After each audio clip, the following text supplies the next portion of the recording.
नमस्कार, मेरा नाम संजय कुमार। मैं बताने जा रहा हूँ उत्पाद बेचने में दूसरे को प्रलोभित कैसे करें। अन्य कहें तो ग्राहक या अन्य किसी व्यक्ति को प्रलोभित कैसे करें आप अपने सामान को बेचने में या उत्पाद को बेचने में, इसे समझते हैं। इसे समझने के लिए आपको पहले खुद कस्टमर की भावना को समझना होगा।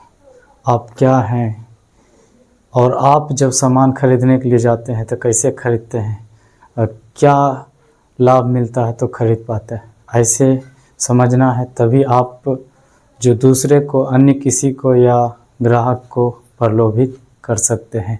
चलिए देर न करते हुए कुछ महत्वपूर्ण बातों पर चर्चा करते हैं जिससे समझ पाएंगे कि आखिर दूसरे को प्रलोभित कैसे कर सकते हैं। पहली बात, लाभ प्रस्तुत करें। आपका जो सामान है या उत्पाद है उसके बारे में लाभ बताएं कि ये सामान, ये उत्पाद लेने से आपको ये लाभ होगा, इसका लाभ आपके जीवन में देखने को मिलेगा या इससे ये फ़ायदा होगा। इस प्रकार की बातें भूलना है। दूसरी बात, प्रलोभन दे करके ग्राहकों को आकर्षित करें। उसमें जो उत्पाद है या सामान है उसमें कुछ प्रलोभन दे करके, यानी जो ग्राहक को सच में फ़ायदा हो, ये नहीं कि झूठा वादा करके, ऐसा नहीं करना है। मतलब अभी सोशल मीडिया के समय में जो कंटेंट क्रिएट करता है वो उसमें कुछ ऐसा बात लिखते हैं जो कि थंबनेल देख करके क्लिक कर देते हैं और उस प्रकार से जुड़ा हुआ बात सच में बताते हैं। तो वही करना है। आप जो सामान उत्पाद बेच रहे हैं और जो प्रलोभन दिए हैं, फ़ायदा दिए हैं, उसको सच में प्रस्तुत करना है। तब जो है प्रलोभित कर सकते हैं, लुभा सकते हैं ग्राहक को। अन्यथा आप लुभाने में समर्थ नहीं रह पाएंगे। इन बातों का ध्यान देना है। तीसरी बात, ग्राहक की समीक्षा प्रस्तुत करें। जो ग्राहक फ़ायदा दे करके सामान ले लिए हैं उसकी समीक्षा लें, प्रतिक्रिया लें और फिर क्या होगा, उससे आपको एक फ़ायदा होगा कि वो खुद दूसरे ग्राहक को या अन्य किसी व्यक्ति को लेकर के आएगा। ये आपको देखने को मिलेगा।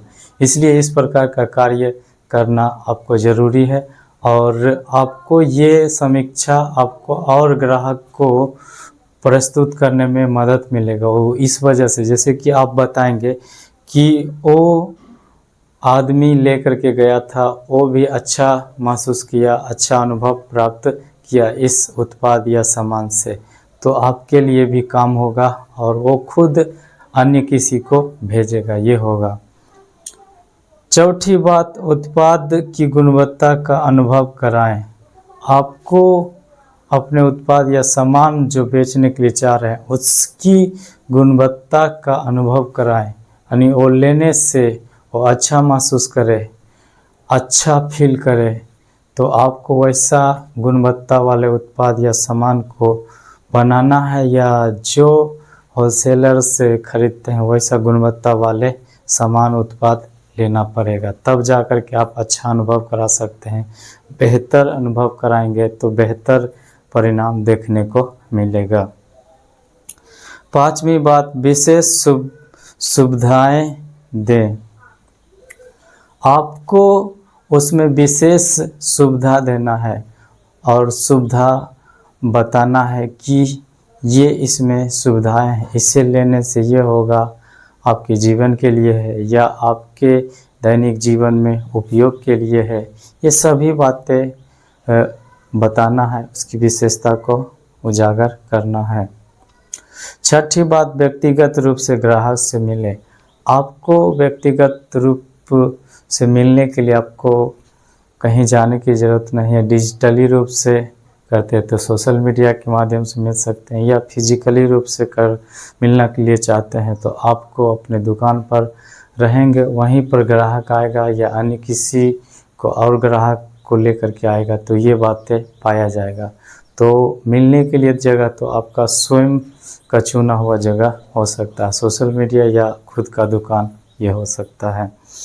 सातवीं बात, भावनात्मक जुड़ाव, यानी आप ऐसा कर देना है कि भावना से जुड़ा हुआ रहना, आपका सामान या उत्पाद उससे जुड़ा हुआ रहेगा तो ज़्यादा चांस है कि आप अच्छा सेलर बन सकते हैं, अच्छा बेचने वाले बन सकते हैं। वो इस वजह से, क्योंकि जब लोगों के भावनाओं से जुड़ जाता है तो फिर ज़्यादा परिश्रम बेचने में नहीं करना पड़ता है, वो खुद खरीदना पसंद करते हैं क्योंकि उनके भावनाओं से, मन से जुड़ गया है, इस वजह से ऐसा होता है। तो आपको इन सभी बातों को ध्यान में रखना है और इससे फ़ायदा आपको ही होगा, क्योंकि जितना विशेष गुणवत्ता वाले उत्पाद या सामान होगा उतना ज़्यादा ग्राहक या दूसरे व्यक्ति के भावनाओं से जुड़ने की संभावना है और उसी से खरीदारी ज़्यादा करेंगे। आठवीं बात, गारंटी या वापसी का नीति। आपको अपने सामान या उत्पाद की गारंटी या वापसी का नीति सही से बता देना है कि इतना बजे के बाद वापसी का नीति होगा, वो भी इसके जगह में किसी अन्य सामान को लेना पड़ेगा, ना कि सामान देकर के पैसा रिटर्न नहीं किया जाएगा। या गारंटी का जो नीति है उसमें क्या गारंटी है उसे समझना होगा। जैसे कोई भी सामान, मैं अपनी बात करता हूँ, इलेक्ट्रॉनिक्स में जब नया सामान पंखा बेचा जाता है तो उसमें केवल कॉइल का गारंटी होता है और बाकी अन्य सामान का गारंटी नहीं होता है। तो आप सही से जानकारी रखिए और फिर सही से बताइए कि किस चीज़ का गारंटी है और वापसी का नीति भी क्या है, इसे भी बेहतर ढंग से समझा दीजिए तो और ज़्यादा अच्छा होगा और ज़्यादा आपसे जुड़ा हुआ रहेंगे। वो इस वजह से क्योंकि वहाँ पर ये देखा जाता है कि सही से बात विचार करते हैं और सच में क्या है क्या नहीं है उसे सही से बताते हैं तो और ज़्यादा जुड़ाव होगा। नौवीं बात, सोशल मीडिया का उपयोग करके प्रचार करें। फिर आपको स्थानीय स्तर पर, लोकल एरिया में आपको सोशल मीडिया का इस्तेमाल करके प्रचार करना है ताकि उससे लोगों में जागरूकता फैले। आप चाहे डिजिटली रूप से उत्पाद बेचते हैं या फिर आप फिजिकली रूप से अपने शॉप पर प्रचार करते ही हैं। फिजिकली रूप से मतलब बाजा लगा करके अपने शॉप के लिए प्रचार करते हैं जो बड़ा बड़ा शॉपकीपर है। तो वैसे ही इन बातों का ध्यान रखेंगे तो जो लोग में जागरूकता फैलेगा और लोग आपके दुकान पर या जो डिजिटली रूप में बेचते हैं वहाँ भी विजिट करना पसंद करेंगे। 10वीं बात, अपने ग्राहक को अनुभव प्रदान करें। जब आपका ग्राहक या दूसरा व्यक्ति आपको अपना जैसा समझेंगे, अपना जैसा मानेंगे और जो सामान लेते हैं, जो उत्पाद लेते हैं उसमें अच्छा महसूस करेंगे, बेहतर एहसास होगा, तो उस एहसास, उस अनुभव के वजह से और ज़्यादा खरीदारी करेंगे। क्योंकि जब कहीं भी किसी के साथ भी अपनापन महसूस होता है, एहसास होता है, तब उससे बेहतर कुछ नहीं होता। फिर ज़्यादा कुछ एक्सप्लेन करने की ज़रूरत नहीं पड़ता, व्याख्या करने की ज़रूरत नहीं पड़ता है। तो यहाँ पर हो जाता है कि अपने आप फिर आपके पास आएंगे, अपने आप आपसे बातचीत करना चाहेंगे, मिलना चाहेंगे, ये होगा। और सामान या उत्पाद बेचना एक ऐसी कला है, स्किल है, जिसे कर करके आप लाखों रुपया तक कमा सकते हैं। ये एक बड़ी कला है क्योंकि दूसरों को कन्विंस करके, उसे बातचीत करके मना लेना, सामान या उत्पाद बेचने के लिए मना लेना, ये बड़ी बात है। क्योंकि जब देखिए आप भी जाते हैं सामान खरीदने के लिए तब कब खरीदते हैं? जब आपको पसंद आ जाता है सामान या उत्पाद और उसका रेट प्राइस भी जब पसंद आ जाता है तब आप लेना पसंद करते हैं। अगर आपको सामान पसंद नहीं आया या रेट पसंद नहीं आया तो आप नहीं लेते हैं, उस दुकान को छोड़ करके चले जाते हैं।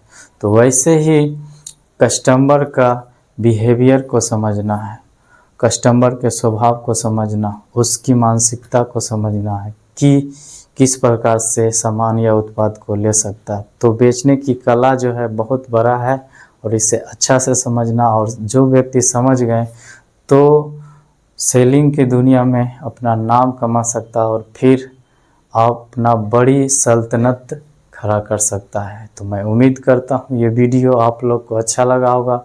उत्साह बढ़ाने के लिए लाइक कीजिए, शेयर कीजिए और कमेंट करके बताइए कि ये वीडियो आपको कैसा लगा। चैनल पर पहली बार है तो सब्सक्राइब कर लीजिए, घंटी के ऑल वाले बटन को दबा दीजिए जिससे नया नया आने वाले वीडियो आप तक सबसे पहले पहुँचे।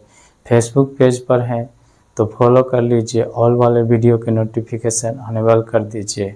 धन्यवाद।